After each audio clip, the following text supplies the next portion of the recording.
अस्सलाम वालेकुम फ्रेंड्स। ये 1983 का साल था। भारत ने एक तारीखी ऐलान किया।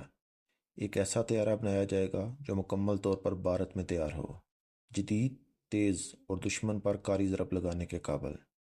इस मंसूबे को नाम दिया गया LCA, यानी लाइट कॉम्बैट एयरक्राफ्ट, जबकि तैयारी और प्रोडक्शन के लिए मुकर्रर हुआ हाल, यानी कि हिंदुस्तानी एरोनॉटिकल लिमिटेड।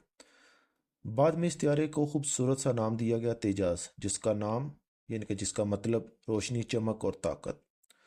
1983 में शुरू होने वाला ये मंसूबा असल में मिग 21 तैयारों को तब्दील करने के लिए बनाया जा रहा था, जिसकी उम्रें ख़त्म हो चुकी थी और भारत को एक हल्का फुल्का जदीद फाइटर चाहिए था।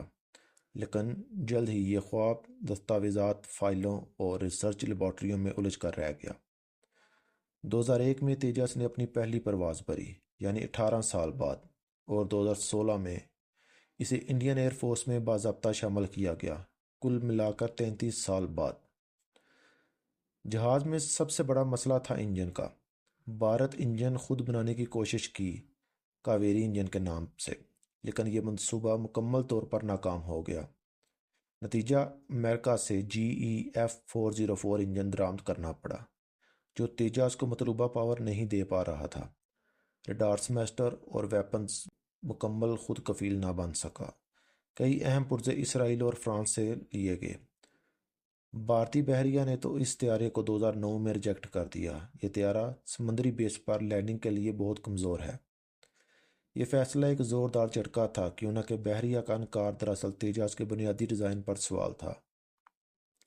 अब आइए एक मुआवजना देखते हैं तेजास बिलमुकाबला JF-17 थंडर, जो पाकिस्तान और चीन ने मिलकर तैयार किया, जो कि आपके सामने स्क्रीन पर नज़र आ रहा है। इसका इंजन, इसकी पहली परवाज़, इसकी सर्विस में शमूलियत, इसकी रेंज, इसका वेपन लोड, इसके आर्डर, इसकी जंग में शमूलियत। भारत ने तेजास MK1A और फिर MK2 लॉन्च किए, जिसमें कई सेमेस्टर अपग्रेड किए गए। 2001 में भारतीय हुकूमत ने 83 तेजास MK1A का ऑर्डर हाल को दिया, जिसकी मालियत थी तकरीबन $6.2 बिलियन। लेकिन सवाल ये है, क्या यह ऑर्डर असल कारकर्दगी और बुनियाद पर दिया गया, या सिर्फ मुल्क की दफाई सनत को बचाने के लिए?